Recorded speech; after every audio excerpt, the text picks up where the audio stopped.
Kasabay ng pagbabalik bansa, isa sa binuksan ni Tom Rodriguez ang tungkol sa kanyang healing journey at natagpo ang bagong pag-ibig sa loob ng 2 taong pahinga nang magtungo siya sa Amerika.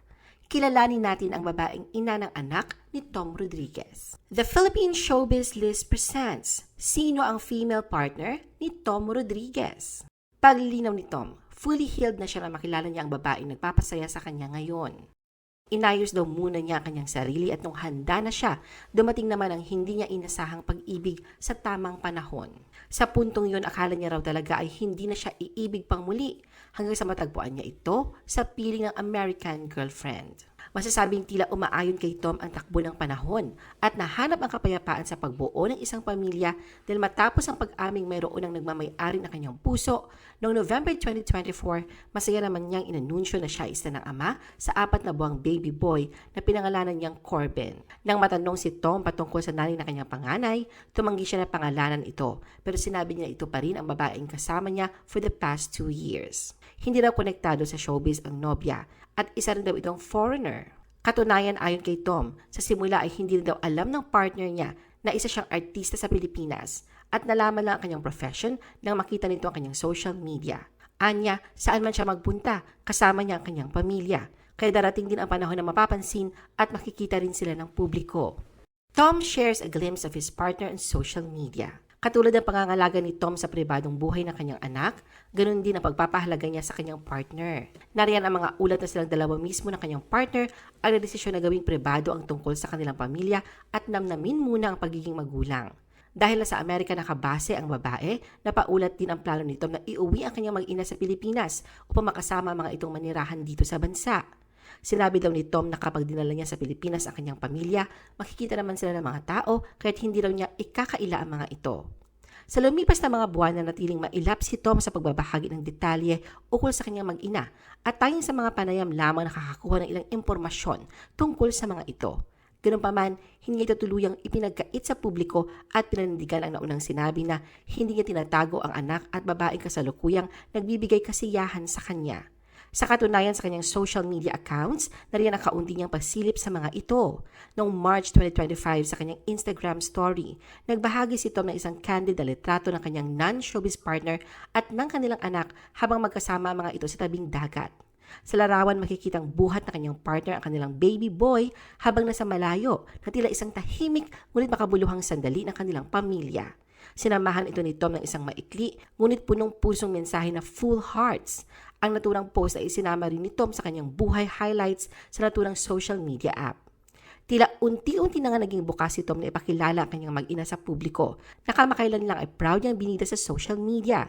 Natuwa ang netizen sa pagpapasilip niyang ito sa kanyang non-showbiz family kahit na wala itong full face reveal. Sa Instagram noong June 5, 2025, nag-post si Tom ng 4 na family photos pero nakatalikod ang kanyang mag-ina.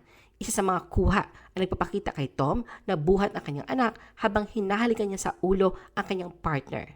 Sa isa pang litrato, makikitang magkahawak kamay ang buong pamilya. At sa huling larawan, solong kinunan ang 9-month-old baby nilang si Corbin. Sa caption, tinawag nito na sanctuary ang kanyang bagong pamilya at may dahilan daw kung bakit hindi pa niya sila ipinapakilala ng tuluyan. Ipinaliwanag niya na ang kanyang intensyon sa hindi ganap na pagbabahagi ng kanyang pamilya sa publiko ay hindi dahil sa pagtatago, kundi dahil sa pagpapahalaga. Para kay Tom, ang pamilya niya nagbibigay sa kanya ng matibay na pundasyon, nagpapabalik ng kanyang lakas at nagpapaalala kung sino talaga siya sa likod ng mga ilaw, ingay at mga papel na ginagampanan niya bilang artista. Itinuturing ni Tom ang kanyang pamilya bilang kanyang sanctuary at kapayapaan. Sa mundong madalas ay may hinihinging pagpe-perform o pagpapanggap, sa piling na kanyang pamilya, siya raw ay pinakatotoo at pinaka-authentic na sarili. Chela Falconer denies she is Tom's mystery woman. Sa pagbabahagi ni Tom ng family photos kasama ang anak at foreigner partner, mas lalong umiiral ang kuryosidad ng mga netizens. Bagamat noon nang giniit ni Tom na gusto lamang niyang proteksyonan ang kanyang mag-ina, nakakuha pa din ito ng halo-halong opinyon at komento.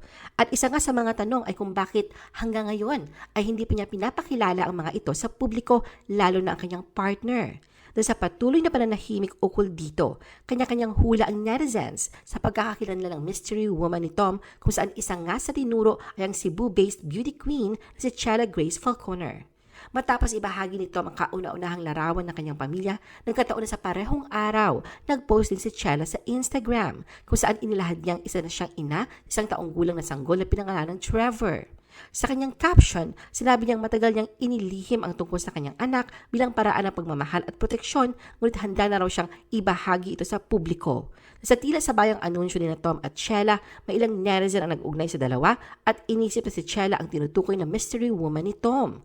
Ngunit ang espekulasyong ito ay agad ding pinabulaanan ni Chela sa kanyang social media post sa parehong araw. Nilinaw niya na wala siyang anumang romantikong kaugnayan kay Tom at nakiusap na itigil na ang pagpapakalat ng maling chismis. Matatandaan na si Chela sa nakakatawan sa Cebu Province sa Miss Universe Philippines 2025 pageant, ngunit umatras siya noong April 2025. Sa panahong yon, hindi pa niya isiniwalat sa publiko na isa na pala siyang ina. Is Cecilia Celis Tom's foreign partner? Kaugnay ng usaping ito, marami naman ang naniniwalang hindi nga si Chela ang mystery woman ni Tom. Base na din sa pinagtagpi-tagping nakalap na impormasyon ng mga netizens online, sa edad pa lang ng bata ay malabo na. Dahil ang baby ni Chela ay isinilang noong March 2024, samantala sa isang interview kay Tom noong November 2024, binanggit niya ng mga sandaling yun na 4 months na ang kanyang baby boy. Nangangahulugan na si Baby Corbin ay isinilang noong July 2024. Maging ang physical appearance ni Chela at ng mystery woman ay malayo din daw sa isa't isa. Ayon sa mga netizen, di hamak na matangkad si Chela kung ikukumpara sa partner ni Tom. Dagdag pa rin ang tattoo sa katawan ng foreigner partner na wala kay Chela. At tungkol sa pagkakakilanlan ng partner, pinatotohanan ni Tom ang nauna niyang sinabi na hindi niya ito tinatago at maging ang anak nila sa publiko. Alam niyang mayroong makakakita sa kanyang kasama ang mga ito. Sa katunayan, may ilang pagkakataon na nakuhanan ng ilang nakaw na shots si Tom na kasama ang anak at partner habang namamasyal. Kaya malakas ang hinala ng netizens na malabong si Chela ito base sa pagsasalarawan rito. Sa katunayan, lumalabas ngayon ang pangalan ng isang Cecilia Celis na siya idiumanong partner at ina ng anak ni Tom. Ilan sa naibahaging shots online ay ang bonding moments ni Tom at Cecilia sa isang restaurant sa Rosario, Tagaytay. Sa isang litrato, makikita silang nakaupo sa isang mesa kasama ang kanilang sanggolan sa stroller. Nariyan din ang pagbuhat at paglalaro ni Tom sa kanilang baby boy habang masaya namang nakatingin sa kanyang mag-ama si Cecilia. Sa larawan bagamat hindi gaanong direktang kita ang kabuuan ng mukha ni Cecilia, kapansin-pansin pa din ang design na ganda nito sa mahaba at straight na buhok. Agaw pansin din ang madaming tattoo sa braso nito na siyang nangungunang palatandaan na siya nga ang babaeng nilalaman ngayon ng puso ni Tom, base na din sa nagkalat nilang larawan na magkasama. Samantala sa isa pang hiwalay na larawan na kuha sa ibang pagkakataon, namataan naman si Tom sa isang grocery store.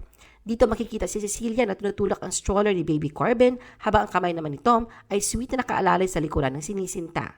Masasabing nakabuo agad na malalim na samahan ang dalawa dahil bukod pa rito ay may kuha din si Tom kasama ang pamilya ni Cecilia sa isang salo-salo noon pang December 2022. Kabilang din sa nagkalat na larawan online ay ang pagdadalang tao ni Cecilia at panganganak niya noong July 2024 kung saan makikitang nasa tabi niya ng mga sandaling yon si Tom.